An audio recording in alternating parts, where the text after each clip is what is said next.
This video is intended for caregivers and how they can help individuals up from a floor. When getting started, there are some safety considerations, or in essence, if you want to call it your checklist, before you start getting somebody up. And that will, in essence, help everything run more smoothly as you're going through the process of getting somebody up. The rest of this video is really focused on step-by-step procedures on how to help somebody up from the floor by minimizing strain on your body as well as making it easier on the person that you're helping. So if somebody has fallen on the floor, it's a good idea to be methodical about what you're going to do from that point forward so that everything runs a lot more smoothly when you try and get somebody up. So instead of me just reading this checklist, I thought it would be a better idea for you to have a visual on going through each point of the checklist from a mini video, and that's what this is. If somebody has fallen, the first thing you want to do is to see if they're injured. Typically, they'll have more pain in one area or another, but actually what you should do is if there's any question at all, you should call 911 or seek medical attention to make sure you don't cause any further injury during the process of trying to get them up. When somebody has fallen, typically people rush to get the individual back up. Well, the person is already on the ground. They're not going to fall any further, so they're safe in this position. Just let the person relax a little bit, because when they're stressed, they don't move as well. And this way they can also just take a mental note, a mental scan of their body to really make sure that they're not hurting anywhere. Also, you want to make the individual comfortable. So you see here, I just added a pillow. After that, if you feel that you're unable to help the individual by yourself, then you should seek help. So what I'm going to do, I'm going to call my sister and see if she can help me. Hello? Hello, Josie? Yes. Yeah, Fred fell, and I think I'm going to need help getting him up. Would it be okay if you came over to help me? Sure, it'll take me about 10 minutes. Okay, that's okay. That's perfect, because he's resting and his head's on a pillow, so we're okay. Okay, and I have a gait belt. Would that help too? Actually, I already have a gait belt. Okay. All right, well, I'll see you in 10 minutes. All right, thanks a lot. Sure. Bye. Now that I know that help is coming, while we're waiting and he's just relaxing, I'm going to get some chairs in position and get a gait belt on him. So I'm going to put one chair by his head end, and then another chair by his foot end.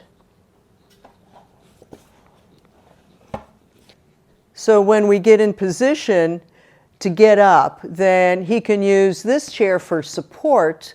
And then once he's standing, we can pull that other chair up behind him so he can sit down easily. And then from there, we can further assess how he's doing. Before we start getting him up, we want to use the gait belt. So I'm going to get that on him while we wait for Josie to arrive.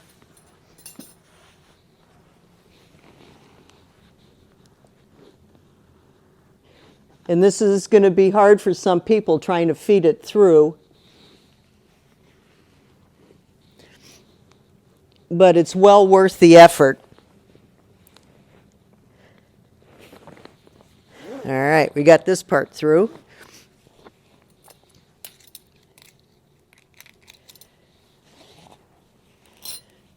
You want to make it nice and snug? Does that hurt you anywhere? You okay?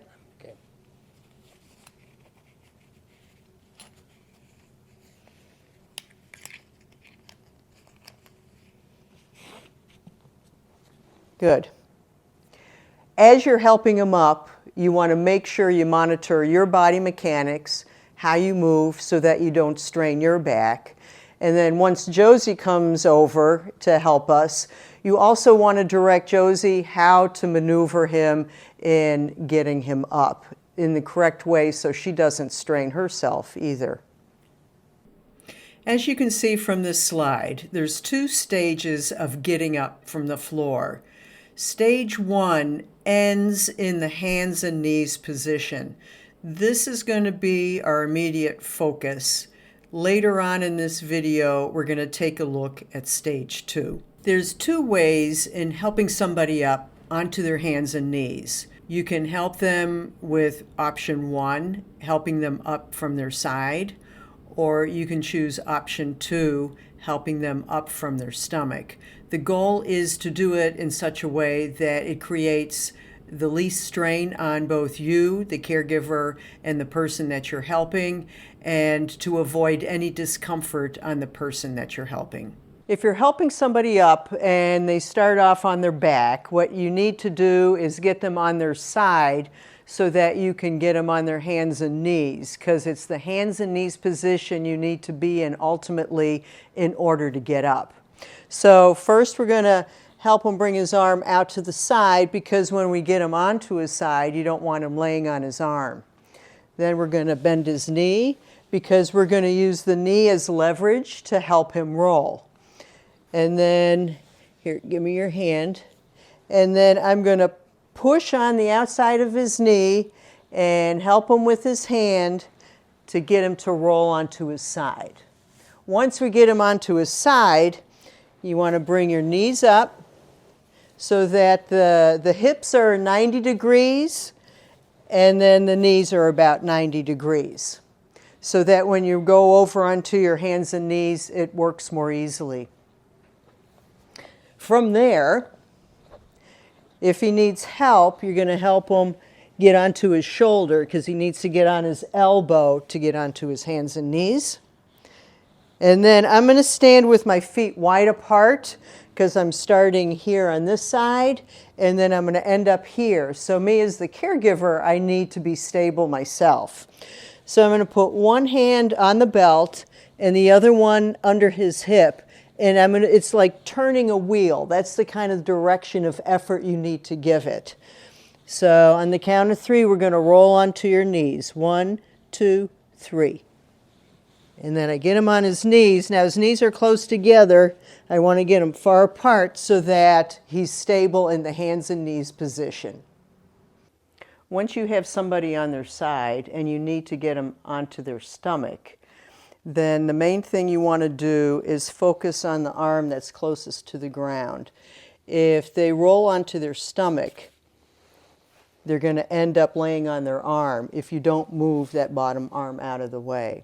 So if you're able to, or if they're able to get that arm up above their head a bit, then when they go roll onto their stomach, then they end up on their elbow, and then you can help get them on their elbows and then get them up from there. When you're getting somebody up onto their hands and knees and they're on their stomach, you need to first get them up on their elbows. Now there's 2 ways of doing it.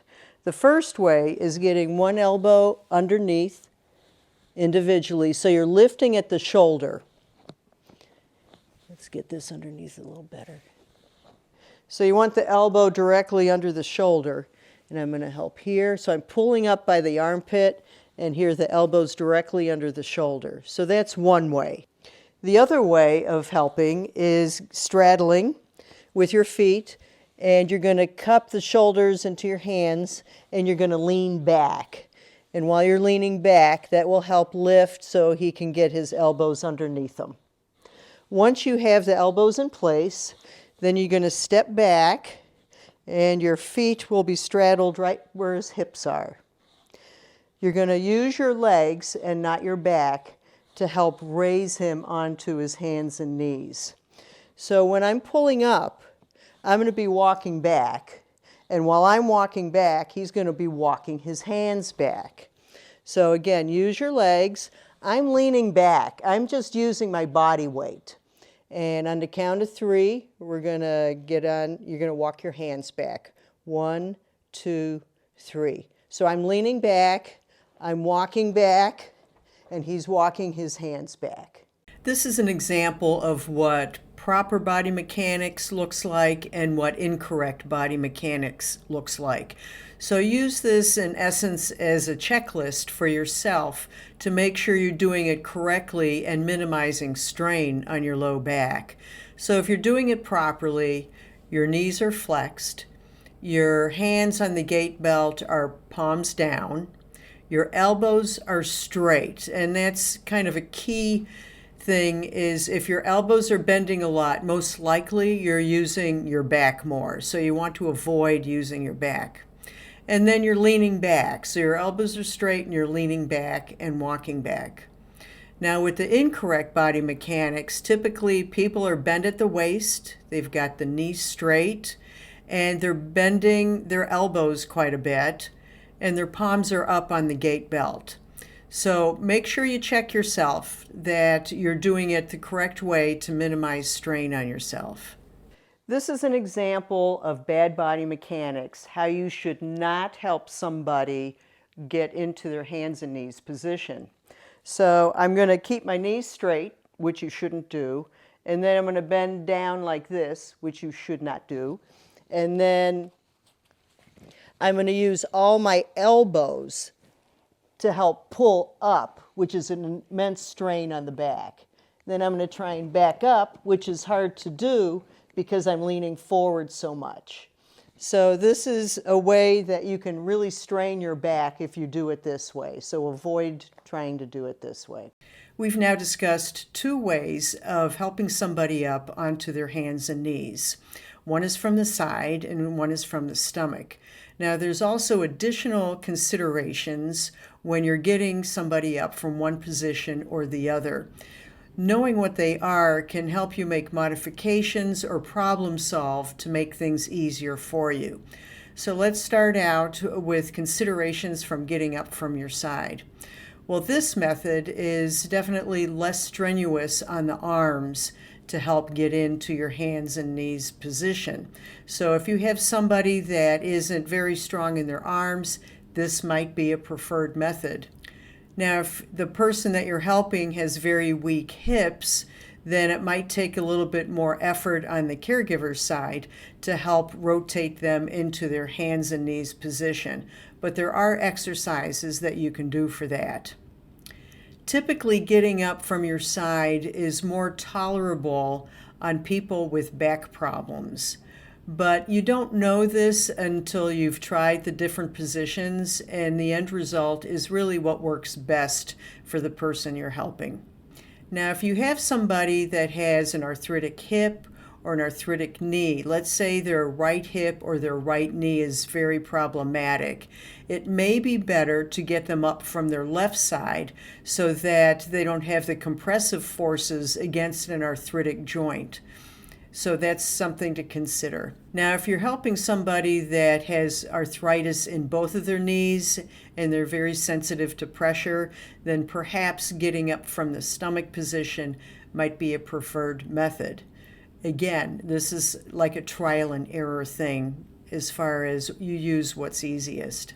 If you're helping somebody that has two bad arthritic knees, this might be a way of getting somebody up from their stomach because then there's equal pressure through both knees. Also, if somebody has bad arthritic knees, patting the knees can be helpful as well. In the past, I've had individuals with back problems and were able to get up from the stomach position into the hands-knees position without a problem. And then I've had other individuals with back problems who just couldn't tolerate it. So again, it's trial and error and see what works. And lastly, getting up from your stomach can be easier for individuals with strong arms because they can push themselves into the hands-knees position. So these are just some considerations to help you figure things out. We have now completed stage 1, which starts from the person lying down and ending with the person in the all fours position. Stage 2 starts with the individual in a kneeling position with the hands on the chair. From there are 2 options to help individuals up, and we're going to take a look at that next. So there are 2 methods in helping somebody up from a kneeling position. The first one is bringing one foot up and then standing up from there. And typically that one is used for individuals who have a stronger leg. They may have one arthritic knee. But what I find interesting is, let's say somebody has arthritis in the right knee. For some individuals, bringing the left foot up first is easier for them, even though they're putting pressure on that knee. And for other people, bringing the arthritic foot up first is easier. So here we are again, trial and error. Whatever works best is the route that you take. Option 2 is when you bring both knees up and then you walk your feet towards the chair. And for some individuals, it's just an easier method. So something to try and consider. Next, we're going to take a look at some videos on how you can help somebody get up into a standing position using either method. Once somebody's on their hands and knees, you want to give them added support to get up by bringing a chair towards them. So you can use like a folding chair or a light chair so it's easier on the caregiver. Then the person puts their hands on the chair. And this is typically what I see. They put their hands on the armrests. But you want to have them put their hands on the seat because that gives better leverage and it'll be easier for them. And if it's easier for them, it'll be easier for you as well. So from there, you want to bring up one leg. So you want the leg that's the strongest to help him stand up. So let's say his left leg is the strongest. If he needs help, I'll help him bring his leg up. And then you want to make sure the foot is flat on the ground. So from there, I'm going to stand on his weakest side. So let's say his right side is his weakest side. I'm going to put my right arm under his right arm for support and balance. My left arm is going to grab onto the gait belt to help him stand up. Then I want to make sure my feet are positioned wide apart because I'm going from here to there, and that will give me the stability that I need. So as usual, when you're helping somebody, you want to count to 3 before you stand up, and you want to wait until you feel the person helping you so you can complement each other. On the count of 3, 1, 2, 3, I feel I'm helping, so I'm going to start kicking in. And then as he stands there, I'm going to have him keep holding onto the armrest for stability. Let's say he has a lot of problem with freezing and can't turn around. You want to position a chair ahead of time before you get him up so that you can just pull it towards him and then he can reach back. And you want to make sure you put it all the way up against his knees. If he has trouble backing up, then he doesn't have to worry about that. And then he just reaches for the chair, and then you help guide him down. If the person that you're helping has a lot of arthritis in both of their knees, or if one leg is not strong enough to help hoist them into the standing position, this would be a better method to use because now they can use both legs. If it's easier for them, it'll be easier for you. So what you need is flexibility in the toes so that you can hook your feet on the ground. And then as the caregiver, you want to stand with your feet apart, one by the front leg of the chair, and then the other leg is back behind the hips. Then you're going to take, let's say his right side is his weaker side. So I'm going to take my right arm and hook it under his right arm. That gives him added support and balance. If I was standing on the other side, I would hook my left arm under his left arm. So I'm going to hook my right arm under here, and then I'm going to grab the gait belt, palm up. And again, I'm going to use my legs. On the count of 3, we're going to stand up. 1, 2, 3. He's going to push through his feet and then walk his feet forward. And I give him whatever help that he needs so he can be successful. Then from there, if he can't turn around because of freezing, then I just pull a folding chair up to him, and then he can just have a seat there. Sometimes people just don't fall in the most convenient spots, right? and there's not necessarily a chair available. You might be outdoors somewhere. Another alternative is using the walker or the rollator that the individual is using instead of using a chair. But now, as a caregiver, you not only need to stabilize the patient, you need to make sure that the walker is stable for them to push themselves up on. So having one hand on the gait belt and the other hand on the walker, or wherever you see fit, where the whole situation is at its optimal stability, that's what you do. So a walker could be used as another tool, which can be extremely convenient if you're outdoors or if you're out in a public area. Now, if the individual is using a rollator, so that's 4 wheels and hand brakes, make sure the hand brakes are in a locked position. But even sometimes with that, the brakes don't work well, so you still want to make sure that the walker is stable as they're getting up, regardless if it's the brakes, if they're working well, or using your hand on there to stabilize it. There are 2 additional videos that I recommend that you take a look at in order for you to be more successful in helping somebody up from the floor. The first one is how to use a gait belt. And I know it sounds very basic, but there's a lot of tricks to it to make you more stable and use it more effectively. Then the other video is getting up from the floor, part 1, that has in it also additional exercises that might be helpful for the person that you're helping.